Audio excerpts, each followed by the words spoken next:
Hello, and welcome to Keeping It Real with Shannon Live. Because you don't know how it's going to turn out. My kids empowered me to get out. What's going on with this remote learning and in the midst of COVID? Working for different elected officials, learning and understanding how to put the community first.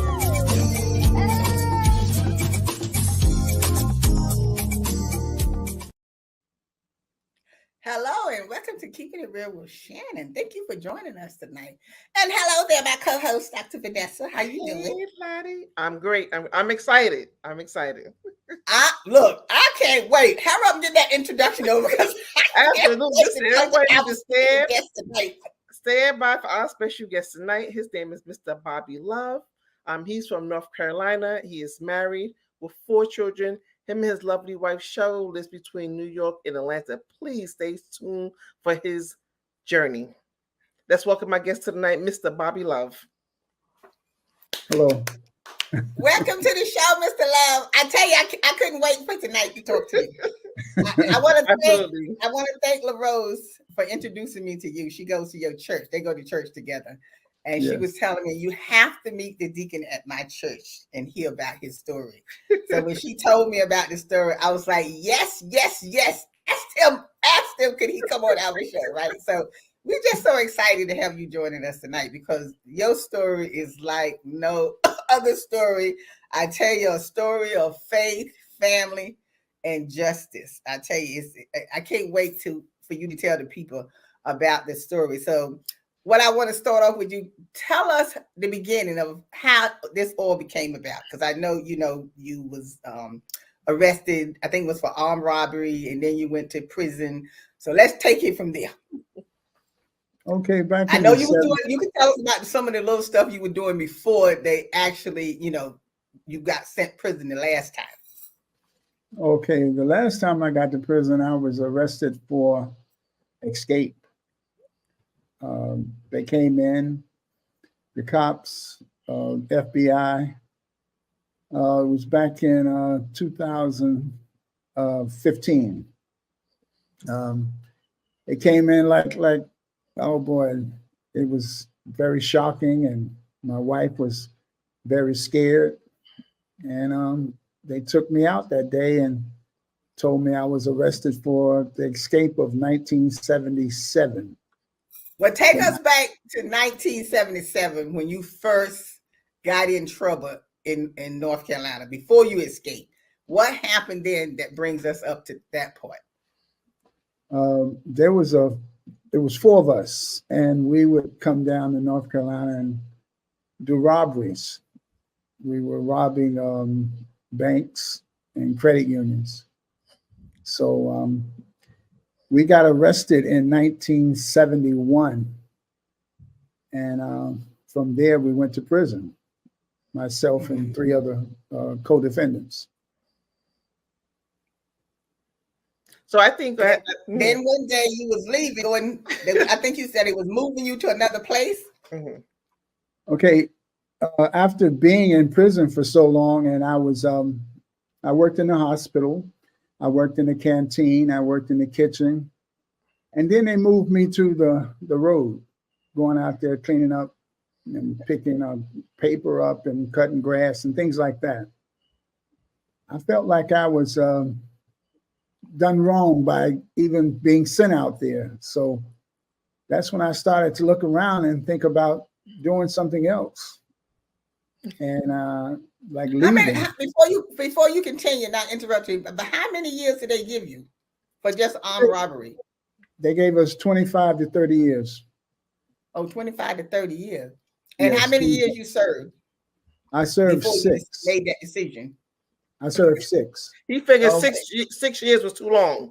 Right? Yeah. So they were, you I don't know. In prison, it's like sometimes you have things that happen, and one of the captains told me that once they took me out of the canteen, that was one of the best jobs there, and they took me out for no reason. So I talked to a black captain because the white captain took me out, and he said, if you don't have trouble, why knock it? Why continue to try to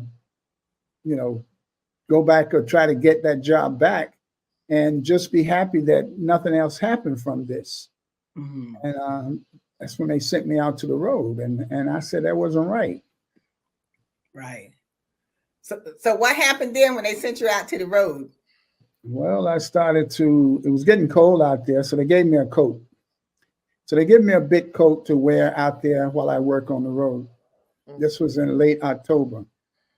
And I thought to myself, I said, if I can go through this gate with my own personal coat and have double clothes on, and I had already picked out a spot where I could jump off the back of this bus, I would leave.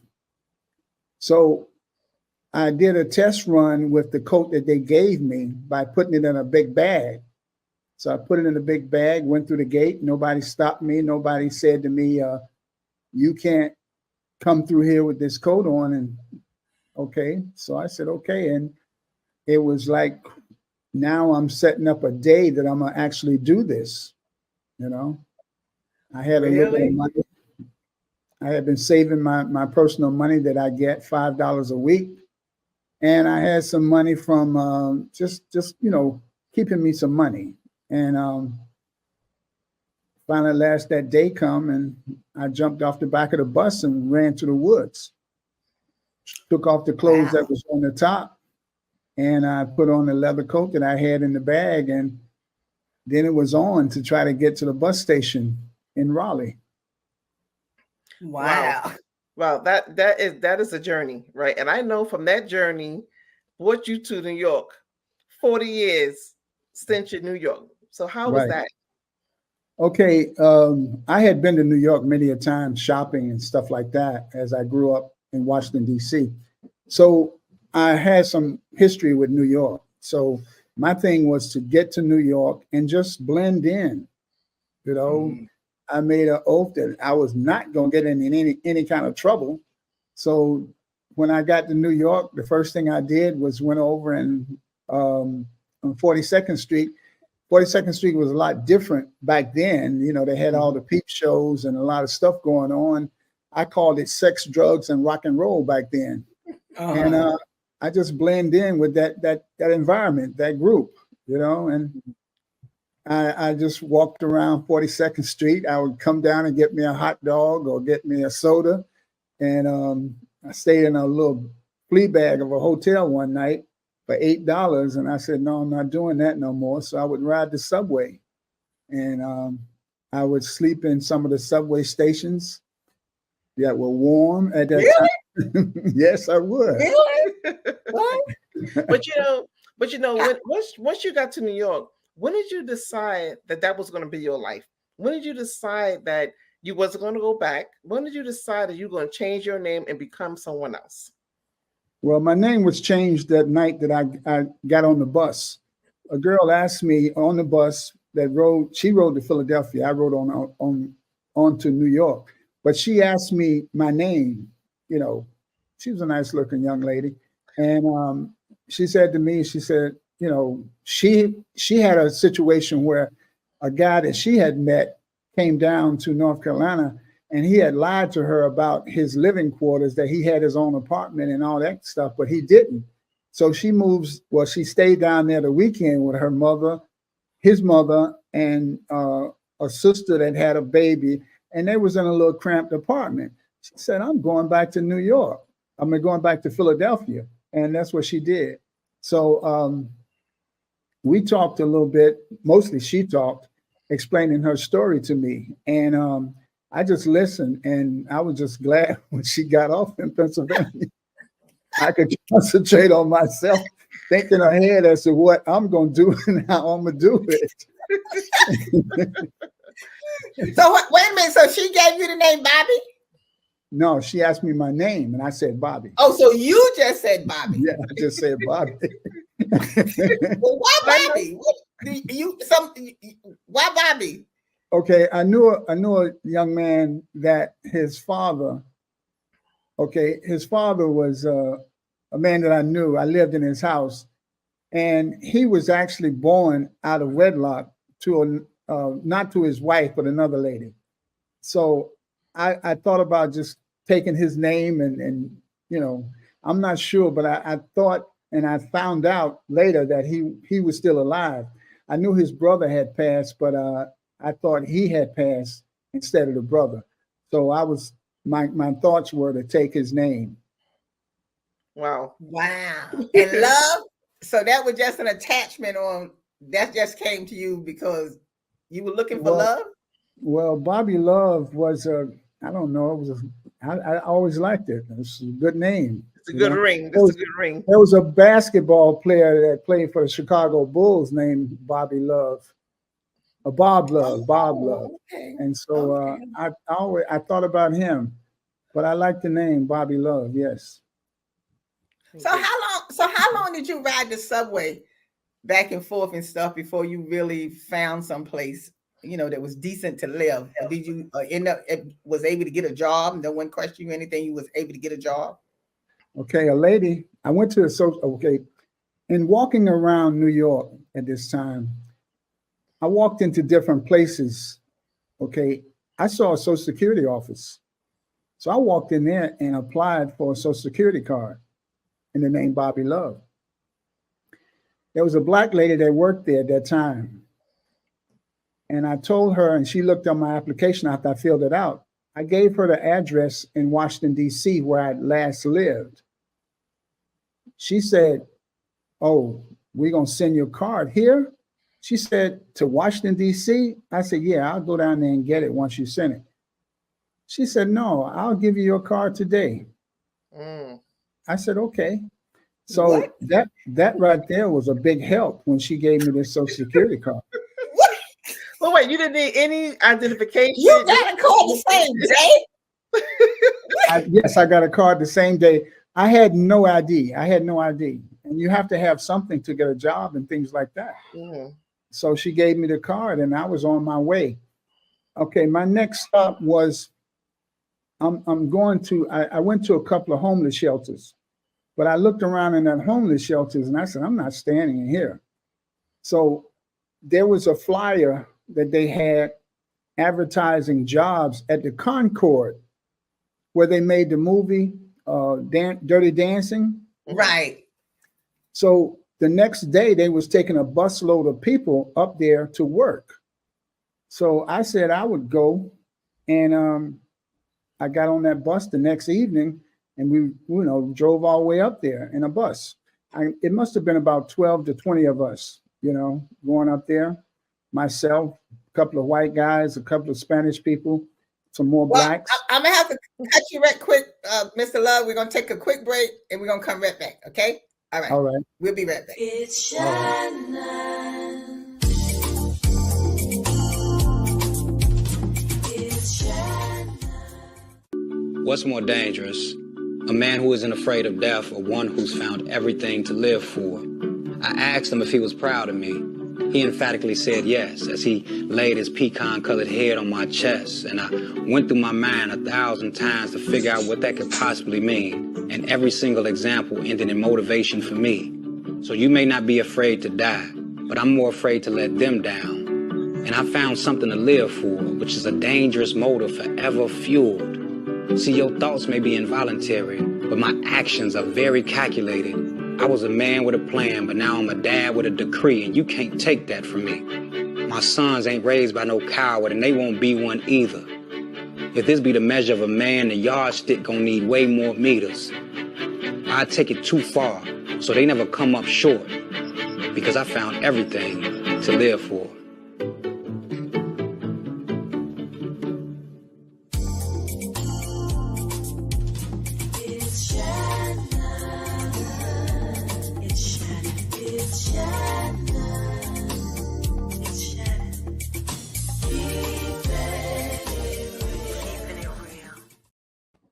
Hello, and thanks for joining us tonight. Our topic tonight is the redemption of Bobby Love. And I'm sure if you was watching, you'll begin hearing his story.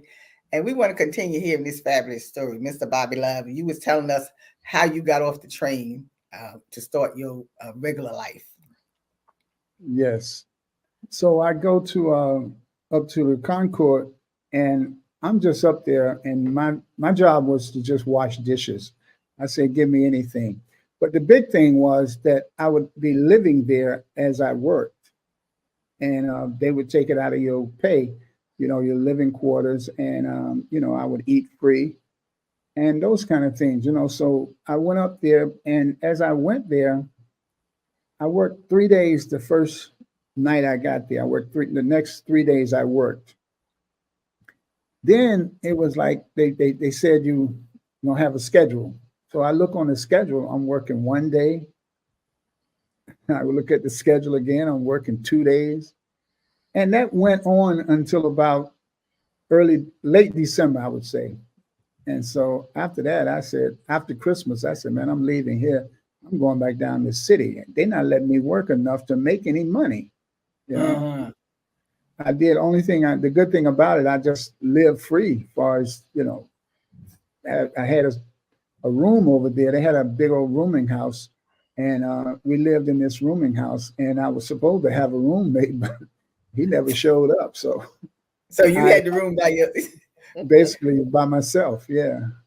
So to fast forward a little bit, before our time ran out, is okay. So how did you get to really living like you're supposed to? So you met Miss Love, Cheryl Love. Okay. What happened that you got to that point? Now I'm working, I have a job, I have somewhere to stay, and yes, you run into her. Okay. I met my wife at the job in Brooklyn. I applied for a job, I think it was 1983. And the lady that was running the place at the time, the kitchen, I just applied, like I said, not a cook's job, but a dishwasher. I can wash your dishes. I can do that, But they didn't know that I had skills, like I had already worked in a kitchen and I had other work, that kind of stuff. But anyway, my wife was working there also. So I would meet her, and we talked a few times, and we would have lunch together from time to time. And when I asked her out the first time, she said no. So she didn't want to go out with somebody what she worked. I said, okay. Well, that's normally right. We don't play the way we work. And, I found out a little bit about her. She said her mother had passed, and her father, she lived with her father. Her father was big in the church, where they went to church and stuff like that. And all that interests me, I'd always learned, or somebody had told me that, girls that's tight with their fathers make good wives, Mm-hmm. By this time, I'm about almost 30 years old at this time. And, I'd always said I wanted to be married and have some children and things like that. So Right. after I met her, but I didn't give up on her after she said she wouldn't go out with me, And plus there was somebody else that wanted to date me. And from what I understand, the lady told another lady that told Cheryl that, yeah, you told Bobby no. And the girl said, yeah. She said, I don't want to go. Cheryl said, I don't want to go out with him. I work here with him. But to fight off the other girl that was interested in me, she came back later on and said she would go out with me. And that was the start of my relationship. No, Mr. Love, you have to get it. She wanted you all the time. But you can't just give in like that. There wasn't no competition. That's what it was. you can't make it easy for the man. You know that now. Exactly. But I mean, now all this. Go ahead, Vanessa. Well, you have lived an interesting life over the years, and with her, I hear you have 4 beautiful kids. Yes. How was your life now when 5 years passed, 10 years passed, 50 years passed? You have this new life. Have you ever thought it would be a time where your past would catch up with you? Oh, from time to time I would think about it. And, my sister, I have a sister in Greensboro. She came to my wedding in New York. And actually with some other people, my brother, he's passed now. So they said things to me like, are you going to tell her about your real name? And I said, no. I knew if my wife knew that I was, a parole, escape from jail or anything like that, she would tell me to turn myself in. And I just said no. And I told my sister one time, I said, well, I'm going to take it to my grave on my dying bed. If it comes to that, I would tell her, if I'm laying there and knowing I'm going to die, I would tell her that at that time. So. Wow, you would wait until you're going to die? He was having such a good life. But that's how bad I did not want to go back to jail. Right. Jail is, oh man, it's dangerous. It's more dangerous now than it was when I was in jail. Yeah. But that day when you heard the knock at the door, somebody was banging on your door. Yes. You thought it was a neighbor? I thought it was for the neighbor. I had a lady that lived next to me that had some issues, and she had been arrested a couple of times, and I just thought it was for her. And I told him, I said, next door. He said, no, we're looking for 2A. So my wife was in the kitchen, and she said, who the knocking on this door like that, because they was, they had a fist, and it seemed like to me they was hitting the door with their fist. Hard, like they normally do. Right. And she went to the door and opened the door. And at that time, my bed, our bed was in the living room. So you open the door and there's my bed right there where I was sleeping, because my kids had the other rooms. And they just rushed in, FBI. They had FBI on the back of their blazers. They had New York City police, and it must have been about 12 of them. They came in there and they went through the house. 12? Yes, there was 4 FBI agents, and the rest of them was New York City police. That's escort. Yeah, they thought I had guns and things like that. So they went to the back and they looked around and they asked if I had guns and things like that. They woke up my daughter, was in the last room, and then my other son had already gone to school. Then my other son, I have fraternal twin sons. So Justin was still at home and Jessica was still there, and Jordan had already left for school that morning. So they told him that they told my kids to stay where they are. Do not come up here. We're going to search your house looking for guns. And they said, do you know who your father is? And asking them questions and stuff like that. So after doing all of that, they questioned me and they asked me what was my name. And I said, in a low voice, I said, Bobby Love. He said, no, I want your real name. And that's when my wife said, who are you? And my wife she would start crying, and, they had frightened her pretty bad. So they talked to my kids, and they told my kids, they said that, well, we're going to take your father with us, that your father has been an escapee from North Carolina for a number of years. And we finally last found him. So they said that they were not looking for me. Somebody told them where I was and who I was. Wow. So that right there brought all of this on. Right. Wow. Do you have any idea who possibly have done that? I thought Probably somebody in the family. Well, somebody, that's what tell on you, the family. You know it. I was told that it was a $2,000 reward. From all these years, the reward never changed. So for $2,000, they did what they did to get that by telling them. That's all you have to do is put up an reward, no matter how old it is. They're going to throw you in for it.